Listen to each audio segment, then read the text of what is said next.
Bizim birkaç projeler var. Kiev'deki merkez yapmak, kültür merkezi yapmak. Sonra bu 1000 konut proje var. Bu Kırım Tatarları için 1000 tane kvartiralar, daire. Ama bu evler sosyal evler olacak. Biz bu evler yardımga muhtaç adamlara vermek planlıyoruz ve askerler var, hocalar var, doktorlar, jurnalistler, çok balalar olan aileler var. Ama adamlarda ne satmak, ne kiraya vermek o evleri çaresi olmayacak. İşte bizde bir komisya olacak. Biz mesela 5 yıla bu evler vereceğiz. Ama ev vermek için kontrol edeceğiz. Çünkü biz istemeyiz adalet prensiplerine göre bu kvartiralar adamlara vermeyi. Mesela olmasın adamlar sadece duydular, burada evler verecekler. Kiev'e gelip 1-2 ay yaşap evler alacaklar. Onların zaten maaşları güzel, bir yerde toprak alıp kendi evler yaptılar. Ne için o adamlar bu evde yaşayacaklar ama bu yeni geçken adamlar nasıl sokakta kalacaklar. Bizim fond olarak amacımız bizim Kırım Tatarlara bir infrastruktura kurmaya.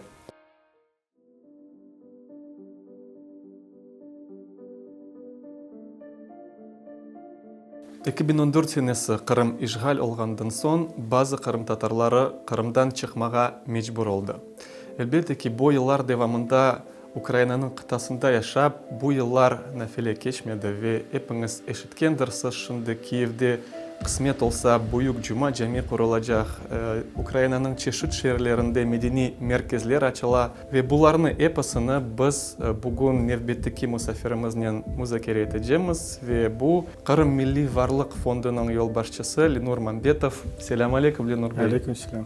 Çok memnunum bugün sizinle konuşmağa ve böyle menimce mühim meseleler müzakere edeceğiz ama bu yayınımızda Takdir Yolları programması çerçevesinde hepimiz bizim tamirlarımızdan başlayımız. Elbette ki Kırım Tatarları olarak bizim temelimiz, tamirlarımız Kırım'dan. Siz özünüz, sizin tamirlarınız Kırım'ın ne yerinden? Ben 1979 senede Samarkand şehrinde doğdum. Anam Nuriye Mehmet kızı Mambetova Samarkand'da doğdu. Babam Mustafa Abdugafar oğlu Mambetov ise Palvantaş'ta doğdu. Ve anam muhasebeciydi, babam hocadır. Ve bizim atalarımız Sudak rayonundan Aysires köyünde. Demek Yalıboylısınız. Evet, Yalıboyluyuz. Aslında balalığınız nasıl geçti, o yıllarını nasıl hatırlaysınız? Aslında benim balalığım Sovyet ülke zamanlarda geçti ve tüm balalar gibi oldu. Ben bala bahçaga katıldım, sonra mektebe girdim. En canlı hatıralar Köçüv'nen, Samozahvat'nen 90 yıl hatıralarla bağlıdır. Kaç senesi Kırım'a koştunuz? 1987 senesinde biz geçtik, evet. Ya kaysı şehirde yaşadınız Kırım'da? Biz Simferopol rayonu Belaglinka köyüne yaşadık. Öz tahsiliniz hakkında ne aytabilisiz? Bilgenime göre siz hukukçısınız, demek hukuk bölgesinde, hukuk fakültetinde okugansınız. Kayda okudunuz ve okulunuz nasıl geçti? Ben 2000 senede Тавriçeский Naциональный Üniversitet hukuk bölümü bitirdim. Ya ne için seçtiniz hukuk fakültetini? Bu balalıktan avesliginiz edi mi? Böyle hukukçu olmağa neden bağlıydı bu zanaat seçuvi? Cevabının tek biraz size saf belki gelir ama ben balıktan gördüm nasıl bizim halkımız adaletsiz gördü.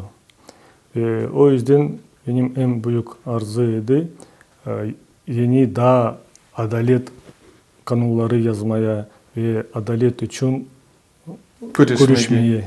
Ve o yüzden ben hukuk bölümü seçtim. Okumaya. Evet, seçtim okumaya ve işte hukuk üniversiteye girdim. Son isteğiniz yerine geldi mi? Öz böyle bilgileriniz ile isteklerinizni, niyetlerinizni hayatta yerine getirebilip oldunuz mu? Maalesef adalet için görüşmek çok zor oluyor.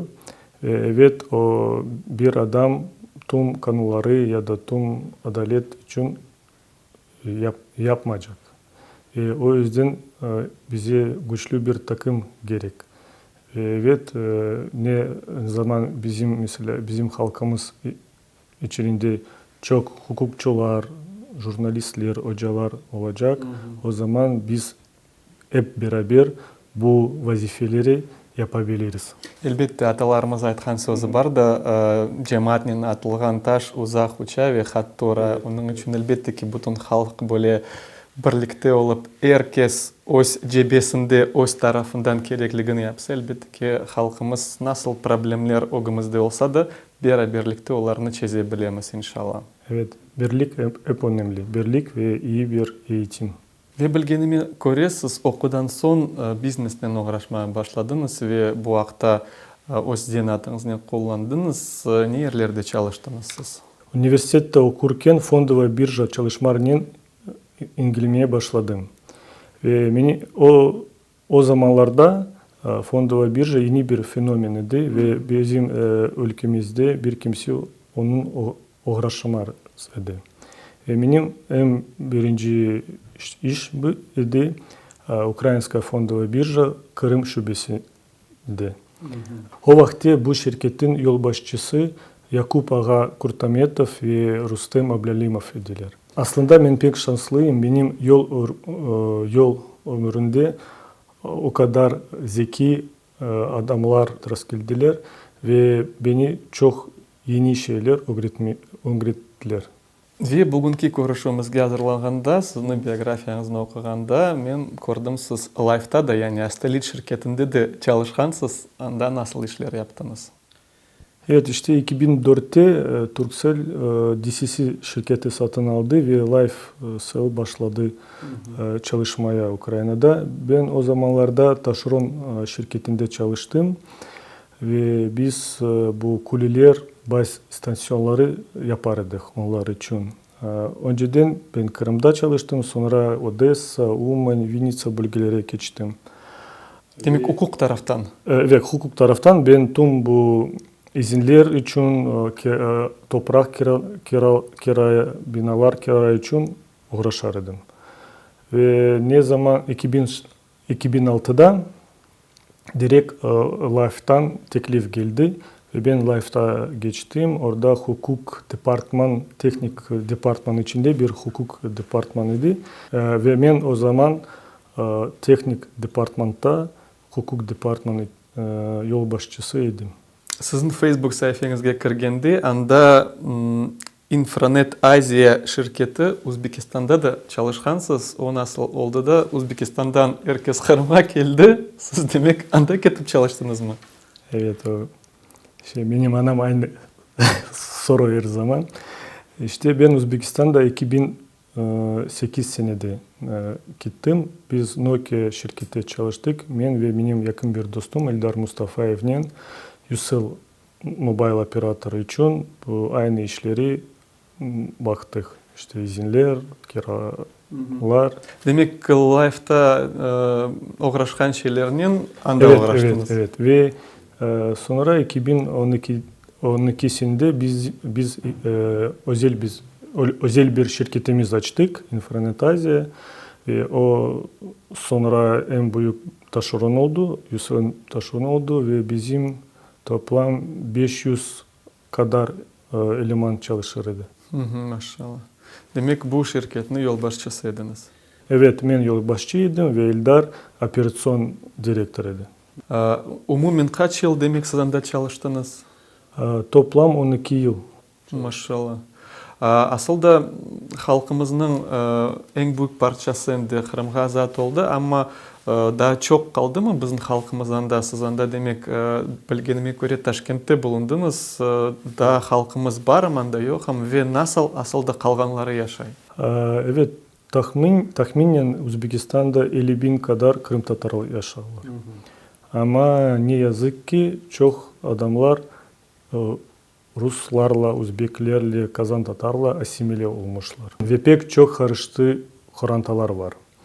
Ve o sebepten o adamlar Kırım'a göçmeyi istemiyorlar ve tüm onların Omur Uzbekistan'dan bağlı ya da Rusya'dan bağlı. Demek endi böylesini doğru anlasam, demek kımanda şimdiki kadar kaldılar, endi onlar anda kalacaklar. Çoğusundan. Çoğusunda evet. Çünkü bizim Kırım Tatarlar çoğusu büyük şehirlerde yaşarlar ve büyük şehirlerde Taşkent, Samarkand, Bukhara, Fergana yaşayış yaxşıdır. Evet.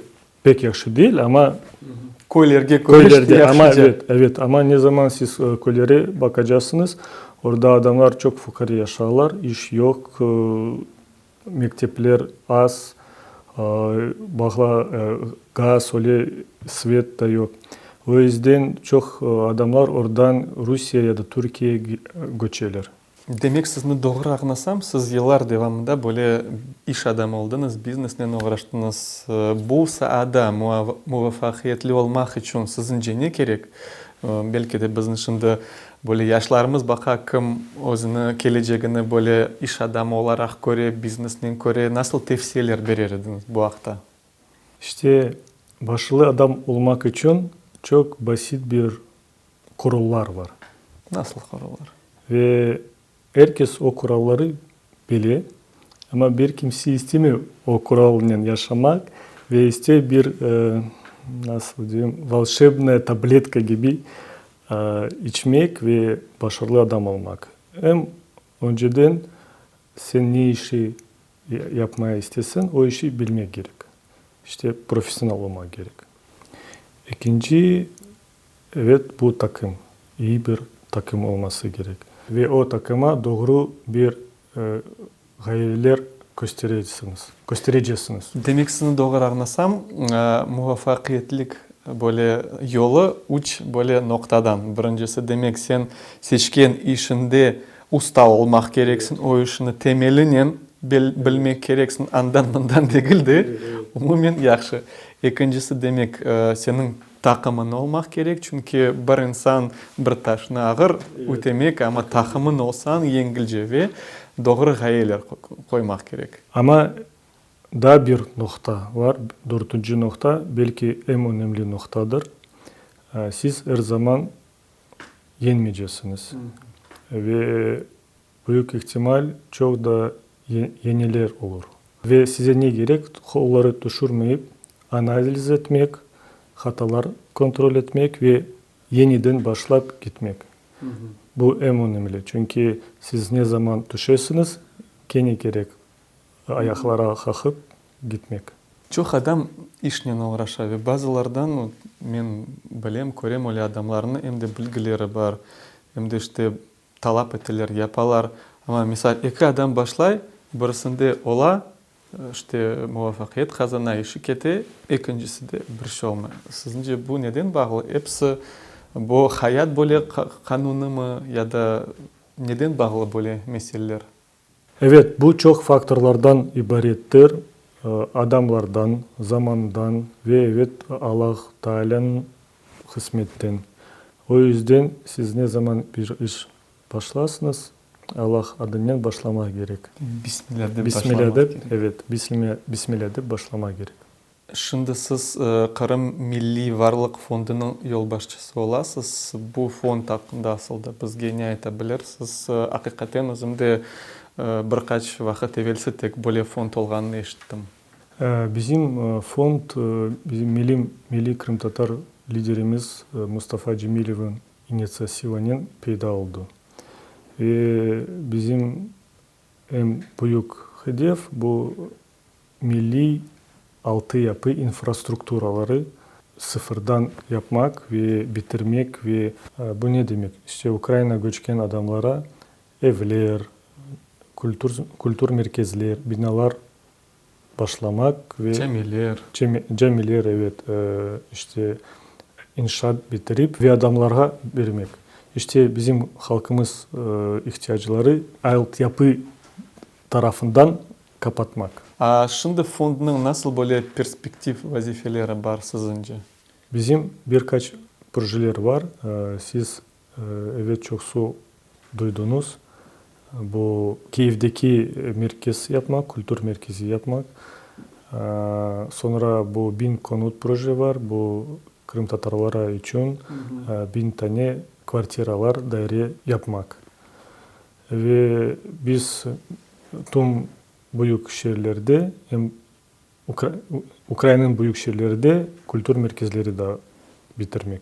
Келнесінде bu hepsi projelerini böyle tafsilatlıca müzakere ettik ve başlayık ki 18 Mayıs'ta Президент Зеленский біздің халық лидерлерінен көрішіп болған еді ve анда böyle izin verildi ve karar çıkarıldı Kiev'de böyle büyük cuma cami kurulacak deyip en baştan 10.000 adamlık edi galiba laf, son 5.000'lik adam oldu.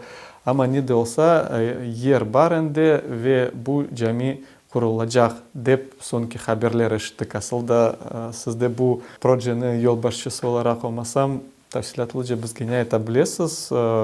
Camini ne vakit Kievliler görecekler? Aslında bu proje biz 2018'de 19'da değil, biz 2015'ten bu proje üzerinden çalışıyoruz. Evet, önceden Poroshenko zamanlarda biz arazi ya da yer arardık ve şimdi Dimeyevka metronun yanında 3 hektar yerim var.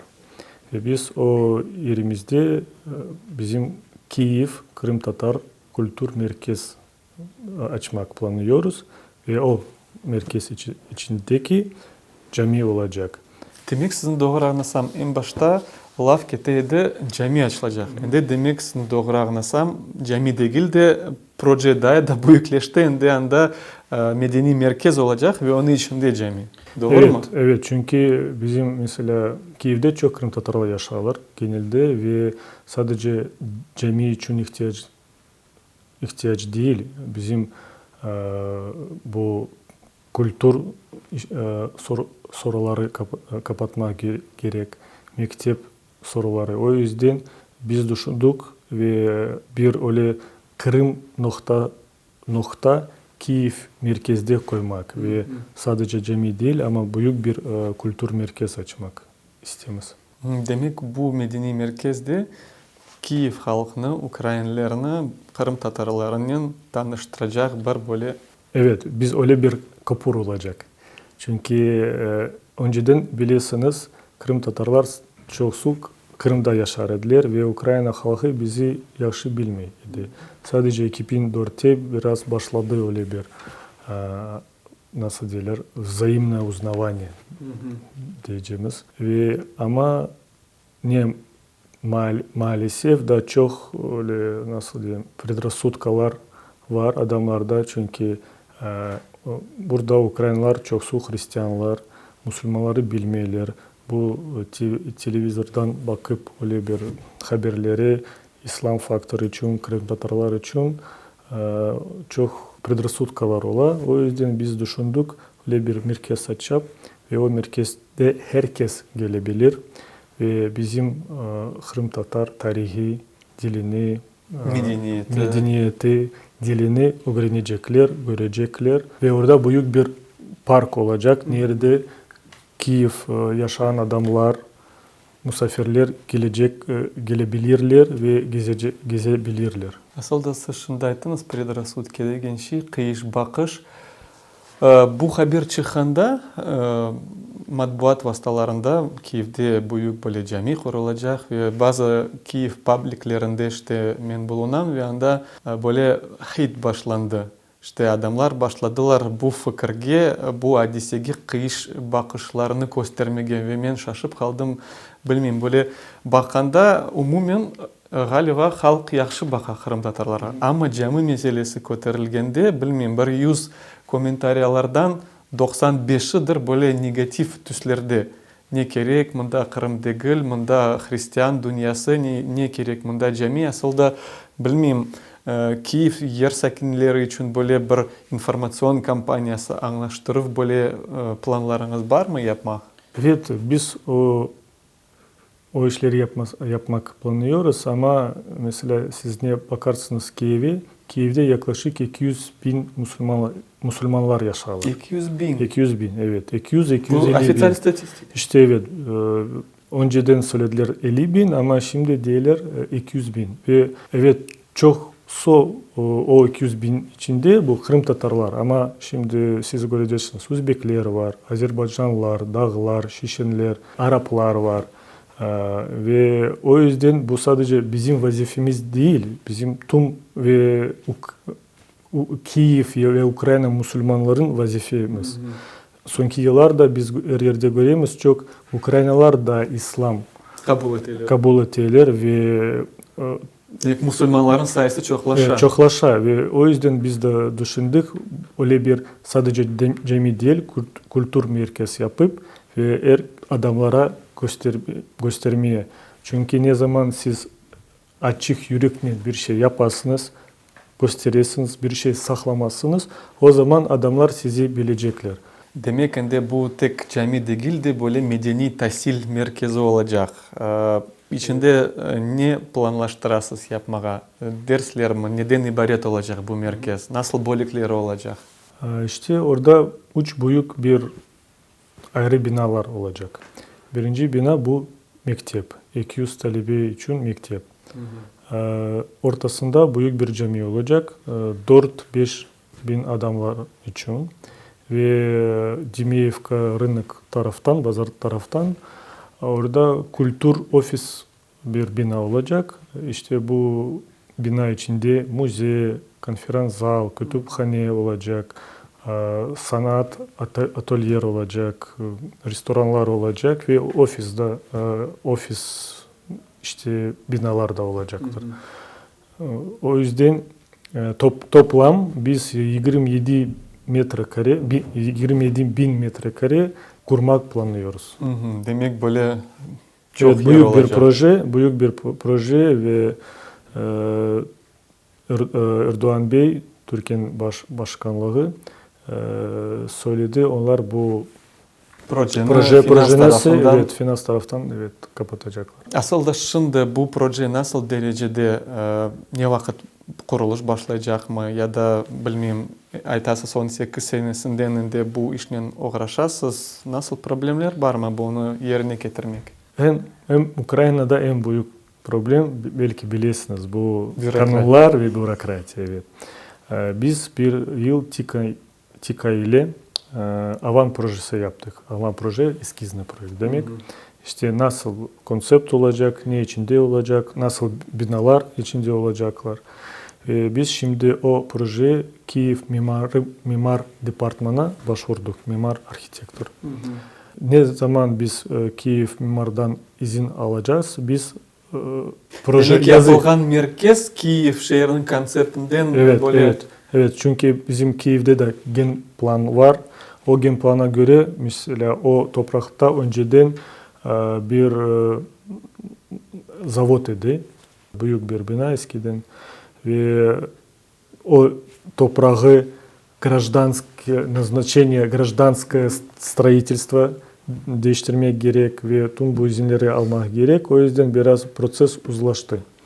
Ama inşallah bu yıl biz tüm proje işleri bitirmek planlıyoruz ve inşaatı başlamak. Aslında bilgenime göre bu yerine bu projedeki belli böyle mecenat, iş adamı, biznesmen Rinat Ahmetov bergen. Aslında nasıl öyle oldu da kaydan bildi öyle yer kıdırılganı mı ya da oğa müracaatla barıldı. Çünkü bilgenime göre o yerde o toprak pek balaban, pek büyük paralar tura. Ama o demek bu işe onu bağışladı. Evet, işte bu proje ben aytkanım önce 2015'te biz başladık ve o zaman New York'ta galiba bir görüşmeydi. Erdoğan, Poroshenko ve bizim milli liderimiz idi. Ve o zamanlar anlaşmışlar öyle bir proje Kiev'de yapmak. Ama Recep Tayyip Erdoğan öyle teklif etti. Ukrayna ülke arsa işte toprak verecek ve Türk devleti donor olacak. Finans verilecek bu proje için. İşte biz 3 yıl bekledik. Ne zaman bizim Kiev'de toprak verecekler ama bir kimse evet Kiev'de yaşlı yer bulmaya çok zor. Ve bizim Kırım Tatar liderimiz Mustafa Cemilov ve onun yardımcısı Rüstem Umerov bu yer bulmuşlar ve Rinat Ahmetova geldiler ve söylediler bize bu yer satın verin. O zaman ama bizim halkımız evet büyük bir paralar yok. Belki biraz Fiyatını düşürüp fiyat düşürüp ve verirsiniz. O zaman Rinat Ağa söyledi ben de Müslümanım. Siz çok iyi bir fikir yapmak istersiniz. Evet ve ben size o toprağı verebilirim. Bedava verebilirim. Evet ve bize için o büyük bir yardım oldu. Çünkü ne zaman toprak meselesi kapalı olsa o zaman zaten ikinci etapa gitmek mümkün. Ve bilgenime göre tek Kiev'de değil de böyle medeni merkez de Ukrayna'nın başka şehirlerinde kurulması planlar var. Bu projeler hakkında biz gene aytabiliriz da ne yerde böyle medeni merkezler peyda olmakta planlaşasız? Toplam bizim planımız 10 böyle kültür ya da medeni merkezleri açmak. 10. 10 tane. Niçin? Çünkü çok yerlerde bizim Kırım Tatarlar yaşarlar Ukrayna'da ve her yerde öyle bir noktalar bize gerek. Bizim mesela sıralar var. Birinci sıralarda evet işte Kiev var ama bize de çok önemli başka şehirler nerede bizim Kırım Tatarlar yaşarlar. Bu Kherson, Odessa, Lvov, Novoalexeyevka, Melitopol şehirlerde de açmak planlıyoruz. Dnipro'da mesela biz Dnipro'da eski bir cami bina Kırım Tatar Camii'ydi. 1914 senesinde yapılan bir cami var idi. Şimdi o cami içinde bir okul var ve biz Dnipro municipalitetle görüştük.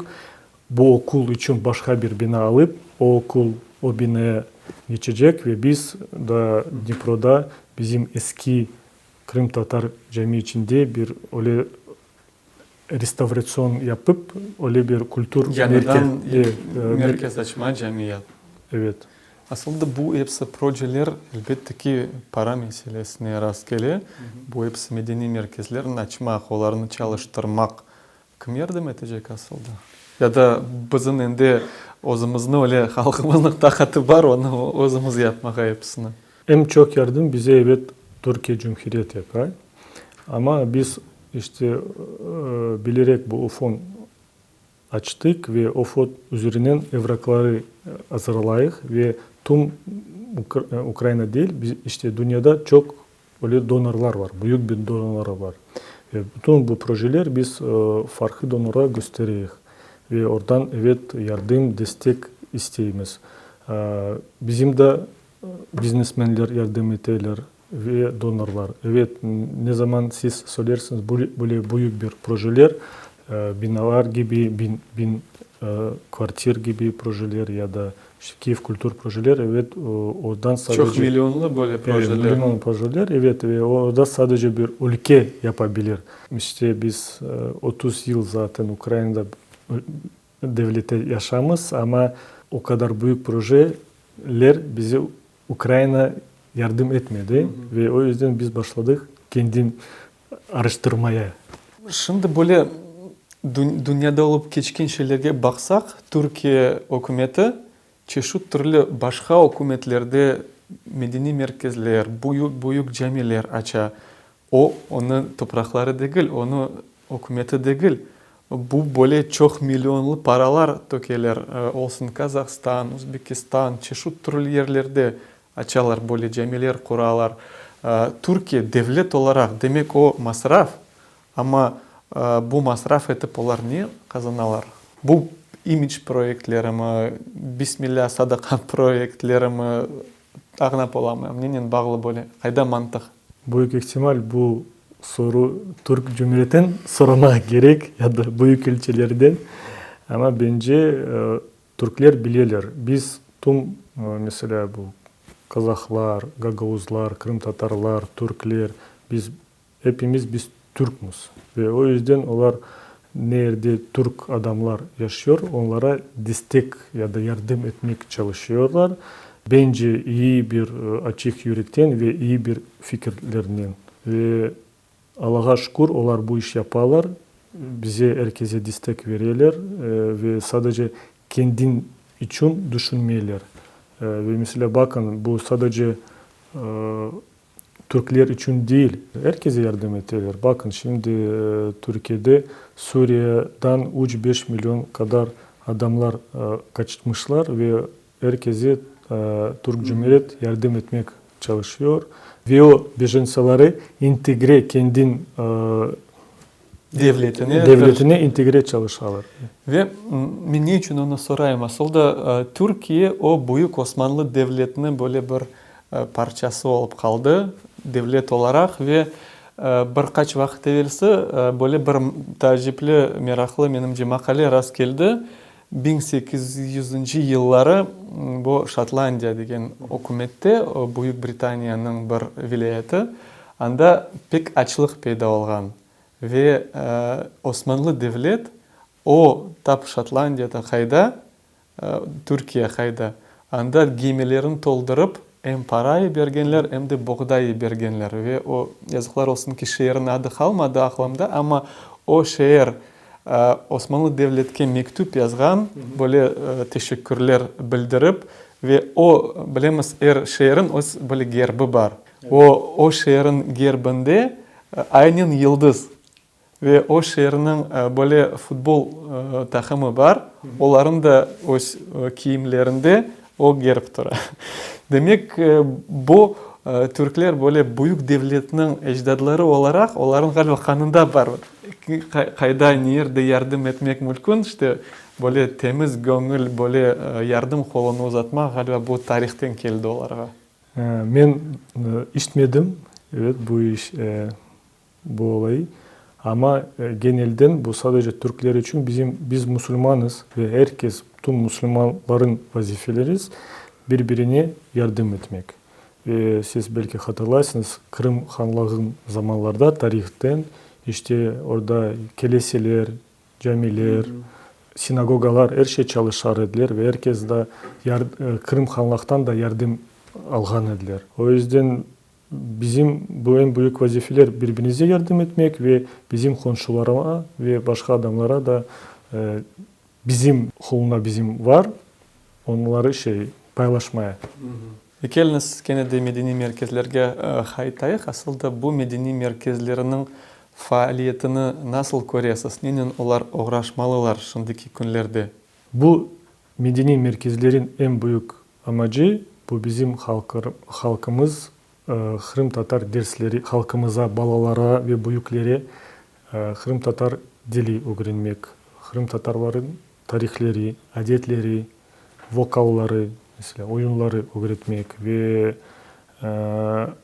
ama sadece bizim Kırım Tatarlar adamlar için değil ve kim orada yaşayan adamlar gelecekler ve bizim kültürümüzden, dinimizden tanışacaklar, bilecekler ve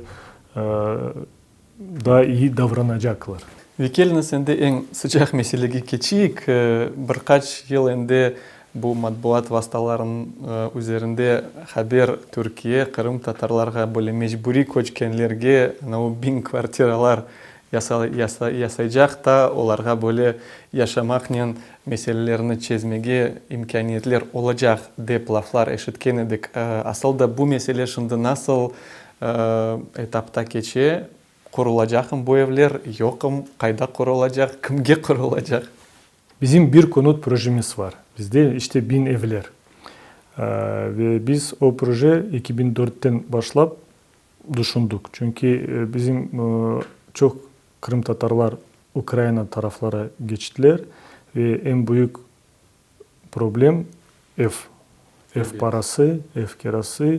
Adamlar mesela yarısı en az yarısı maaşları ev kiraları için veriyorlar. O zaman biz birkaç defa Böyle spravka için kim bilmiyor Kiev'de bizim Kırım'da bakalarda Kiev'de misal en böyle bir odalık evini kiralık almak 300-400 dolar bir aylık. evet işte 10 bin grivna kira. Ne zaman siz Kiev aylığı bakarsanız orta aylık 10-15 maksimum 20 bin grivna. Ve o yüzden biz o projemi hazırladık ve Erdoğan'la konuştuk. Ne zaman 2019'da Tayyip Recep Erdoğan Kiev'e geldi, Zelenski'ye ziyaret etti ve o zamanlar onlar o projenin birinci faz açmışlar. Baştan söylediler 500 tane ev ya da daire nasıl kvartira işte. Herkes almış. Da evet kvartiralar 500 kvartiralar Herson bölgede yapmak. Ama bizim en büyük cemiyetler bu Kiev ve Kiev bölgesi, Lvov, Herson, Odessa ve evet Zaporojye, bu Melitopol ve Novoalexeyevka şehirleri. Onların devirden anda Evet, yaşaganlar. o devirden ve yeni de göçkenler var. Demek neticede nasıl kararga gelindi, nerede ne kadar böyle kvartiralar kurulacak? İşte bizim Kırım Tatarların liderleri öyle bir teklif vermişler Ukrayna devlete. 100 tane kvartiralar Herson'da yapmak, 100 tane Nikolaev'da yapmak ve 300 tane Kiev şehrinde yapmak. Bu faz 1 olacak ve faz 2 daha sonra olacak. Bu 100 tane kvartiralar bu şehirlerdir. Bu Odessa, Lvov, Herson, Dnipro vesaire. Demek o kadar yıl devamında bu mesele devam etmekte. Nasıl problemler var bu kvartiraların kuruluşunda? İşte her zaman gibi bizim en büyük problem bu toprak meselesi. Çünkü her şehirde yaşlı bir yer tapmak zor ola. Arsalar, toprakları bizim gösteren toprakların bu şehir kenarından olalar ve biz bu iş bizim en büyük şimdi amacımız bu proje içinde yaşlı bir toprakları bulup orada inşaat başlamak. O inşaatları Ya Ukrayna devlet olarak bu toprakların vermiyor mu? Demek Türkiye gelip kuracak. Ukrayna devlet olarak ne toprak tapıp olamay mı? 5-6 yıl geçti. Ne yazık ki ne zaman siz Herson şehir için soracaksınız ya da Nikolaev şehirde topraklar var. Ama ne zaman biz büyük şehirlere gelemiz, Odessa, Lvov, Kiev, toprak ne yazık ki bizim için yok. Ve şimdi bizde öyle bir planımız da var. Belki satın almak ya da bir çözüm bulup kendimiz bizim bu Kırım Kiev Medine merkezi yapıp gibi bir şey yapmak. Demek toprak alıp o yerlerde bu binaların kurmağa. Evet. İşte Türkler bizden sadece topraklar bekliyorlar. Her şey hazır. Türkiye'de öyle bir devlet şirketimiz var, TOKİ ve tüm inşaat, finans onlar yapacaklar. Onlar ihale ne zaman toprak hazır olacak. Zaten bizim avan projesi ya da eskizli projeler var. Biz yüksek binalar istemiyoruz yapmaya. İşte 4-5 katlı binalar olacak. İçindeki bu sportivne площадка olacaklar, aleyalar olacak. İşte infrastruktura. Evet, infrastruktura ama gibi Avrupa gibi öyle bir küçük siteler yapmak çalışamız ve şimdi en büyük bizim sorun toprak. Çünkü topraktan biz proje yapacağız. Projeden sonra TOKİ ihale açacak. Türkiye'de bir şirket seçecek ve o şirket onların planlara göre maksimum bir yıl içinde inşaatı bitirmek. Siz bilirsiniz işte Demek, Türkler çok pek hızlı inşaat yaparlar. Evet, kurallar. Demek yer meselesi çözülse demek bir yıl içinde bu proje sonuna gelebilir.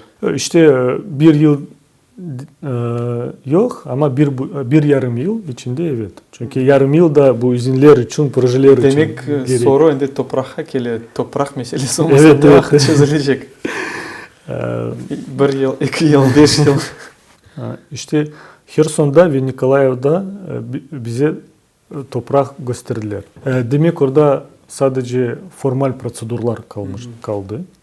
Ama Kiev'de en büyük problem Kiev'de toprak bulmak ve şimdi biz o mesele için çalışamız ve bizim milli yardımla bu işi inşallah çözeceğiz. Çünkü siz bilirsiniz mesela bizim Ministerstvo Obrony ya da işte askerleri, onların Kiev'de ya da Kiev kenarında çok topraklar var. Akademiya Nauk da Ukrayna'da da topraklar var. İşte biz bulamız bu topraklar ama her zaman bize için de onlar işte da vermiyorlar. Belki de eski Rinat ağa dostumuzga gerek tekliften varmağa bekim daha bir yerde toprakları vardır. Bence o biraz çokluk yapar. Bet şaka etip aytam ama bilesem bu devlet biraz ağlamak gerek. Bu çirkin sana yardım edecekler, kuracaklar, seni problemini çözecekler. Sen ise böyle formal şeylerini becerip olamaysın. Bunu men bilesem devlet ağlamak gerek. Bu çirkin değil, bu bizim hükümet sistem için. Çünkü bizim desentralizasyon bir söz vardı ve bu desentralizasyon reformunun işte zaten 10 yıl herkes konuşuyor bu reformu için ve ne zaman prezident ya da parlament bir kanun çıkara ya da bir söz vere ama son meselesi belediye geçiyor. Ve orada deputatlar var. Çünkü toprak mesela Ukrayna'nın değil, toprak işte yerlerin adamların. Ve o yüzden biz ne zaman o konuya gelemiz, orada bizim en büyük problem. Ama bilmiyorum, bu meni şahsi fikrim.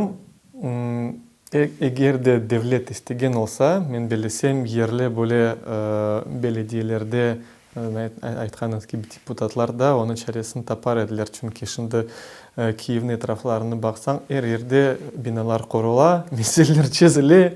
Demek bilmiyorum ne içindir ama yazıklar olsun ki bu meselenin devlet böyle...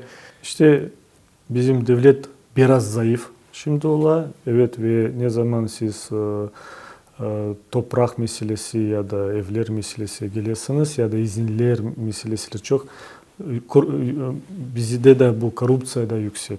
O yüzden ve evet onlar toprakları satarlar. Çünkü biz bedava istemiyoruz o toprakları alıp binalar kurmak ama onlar niye bakarlar? İşte bir konu var evet komersiya. Evler kurup işte evler kurup satmak. Siz aytkanınıza göre 45 binden aman yarısı çıkanlardan Kırım Tatarları Ukrayna'da ama kurulacak böyle plan ile 1000 ev. Şimdi demek peyda olacak mesele nasıl bu evler, bu kvartiralar tarkalacak, nasıl prensipler ile.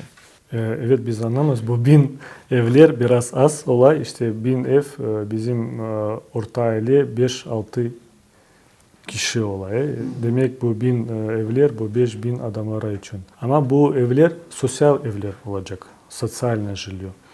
Bu ne demek sosyal? İşte bu biz onları satılmayacağız. Biz o evleri adamlara hediye gibi vermeyeceğiz. Biz bu evler yardımga muhtaç adamlara vermek planlıyoruz ve o mesela kim bizim aramızda kim var?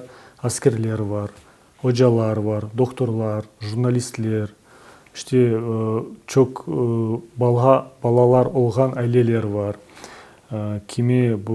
Kimde özel evler yok ve kiralamak paralar da çok yoktur.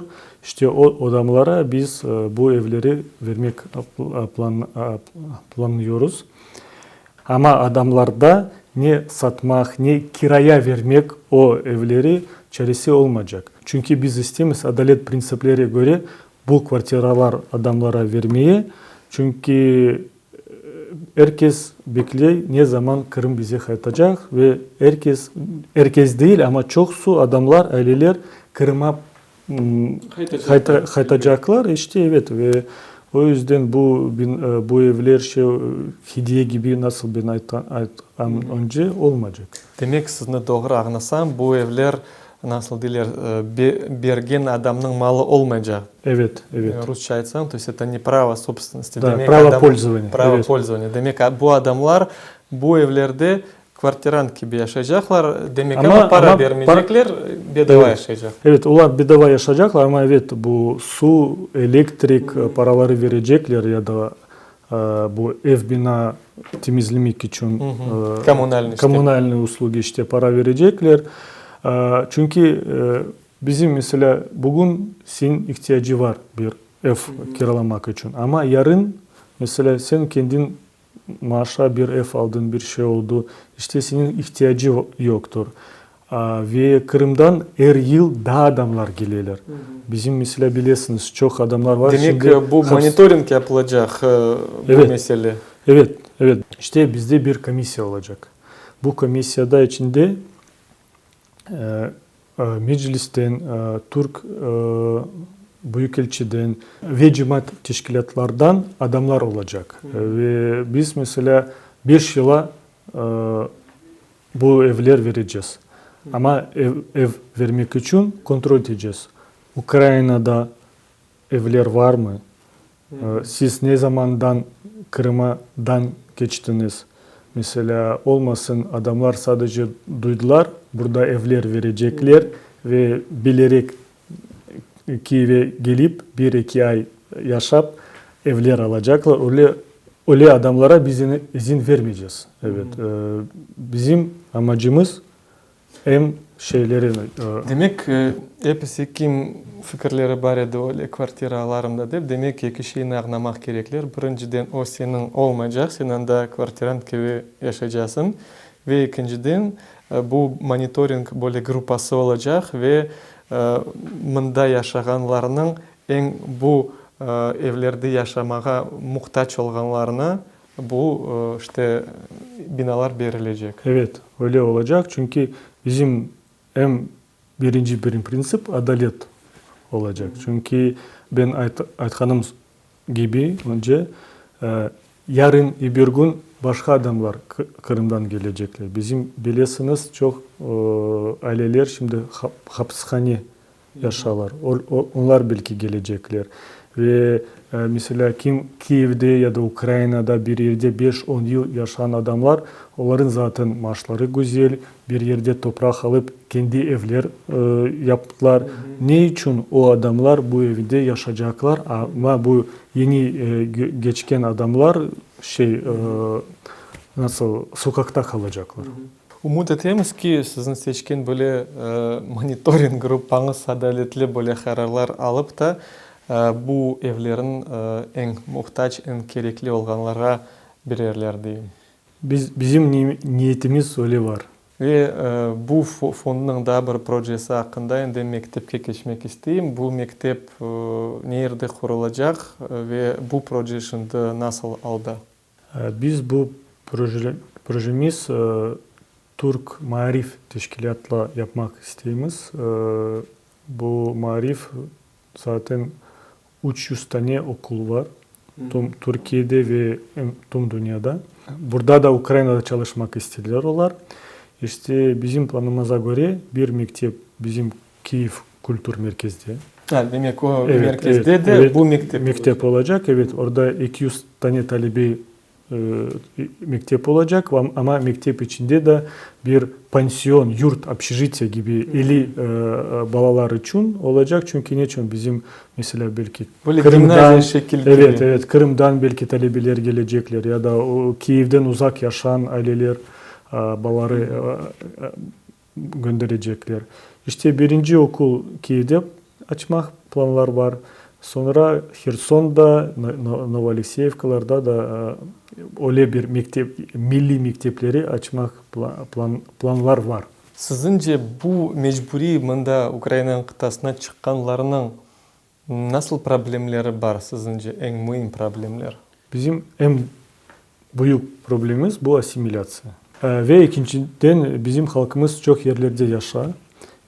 İşte Ukrayna, Kırım, Türkiye ve başka ülkelerde ve bizim öyle bir нас орысча айтайын, четкой единой национальной идеи нету. Бізде onun bir ihtiyacı var.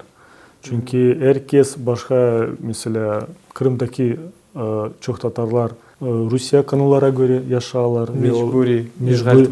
Evet, mecburi ama bizim çocuklar onların okula gidip mekteplere barıp oradan okuyorlar ve başka bir fikirler onlara anlatıyorlar. O yüzden bize o büyük bir problem bizim için. Aslında bu asimiляцияға karşı ne yapmalımız? Mana şimdi айтсақ böyle 20.000 desek, халықтың bu aman bir 5% mı 10% mı olup çıka.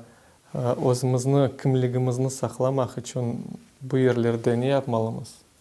İşte bu bizim mesela 20.000 o sadece 2014'ten geçen adam var. Ama önceden de bizim bir 20-25 bin adamlar yaşardılar Kırım'da diyeyim, Ukrayna'da, bu Novoalekseyevka, o taraflarda. İşte toplam bizde şimdi 45-50 bin Kırım Tatarlar Ukrayna'da yaşarlar. Ve evet, asimiляция prosesleri bizim için çok büyük bir problem. Ve bizim fond olarak amacımız bizim Kırım Tatarlara bir infrastruktura kurmaya. İşte o binalarda, camilerde, medeni merkezlerde bizim hocalarımız, medeni bilen adamlarımız, bizim sadece balarımız değil, büyüklerimiz de öğrenecek, gösterecek. İşte dil, biz nasıl ben önceden söyledim, dil, tarih pek önemli bizim için. Ve menimce bu mesele çözülmek için her insan özünden, öz xorantasından başlamalı. Eğer de bu insanlar, vatandaşlarımız bu problemlerini görmese, dilimizni, dinimizni, adetlerimizni unutsalar, kütmeseler, laf etmeseler, bu mesele bir vakit çözülmez. Onun için her insan bu halkın parçası olarak men belesem özünü tanısa, bu şeylerge mutlaka dikkatli olmak gerek. Ve elbette ki bu bir cebe, ikinci cebe elbette takım olarak biz beraberlikte olup işte bizim böyle kolektif aklarımızı orçalamak için böyle projelerde mutlaka yardımcı olur. Evet, o pek önemli. Ne yazık ki biz aramızda Rusça laf ettiğimiz çoksu. Ama ne zaman biz başka milletimize bakacağız, mesela dağlara, Çeçenlere, herkes ana dilini laf ediyor ve bize de öğrenmek gerek, evde kullanmak gerek ve en önemli nokta bu ailedir. Ve Lenur Bey, bizim bakan teleseyircilerimizge, vatandaşlarımızga, umumen halkımızga ne teler ediniz? Geçen 300 yıl içinde bizim halkımız çok zorluklar gördü. Ama her zaman bizim halkımız bu zorlukları geçerdi. İşte 3-4 sürgünlük gördük. Ama biz kendimizi kayıp etmedik. Ana dili unutmadık. Bizim dinimiz, adetleri unutmadık. O yüzden işte ben bizim halkımıza en önemli sabır dileyim ve evet birlik dileyim. Çünkü bize pek önemli bu yıllarda, bu çok ülkelerde biz yaşamız ama birlikte olmak önemlidir. Çok sağ olun Lenur Bey, çok memnun oldum sizinle bugün konuşmağa, sohbetleşmeye ve umut ettim ki bizim bakan teleseyircilerimiz de öz için bazı meraklı, faydalı malumatlar algandırlar. Allah sizden razı olsun. Sağ olun. Saygılı teleseyirciler, hatırlatam, bugün Takdir Yolları programmasının növbetteki musafiri Kırım Milli Varlık Fondu'nun yolbaşçısı Lenur Mambetov bulundu. Eyliklerde görüşelim.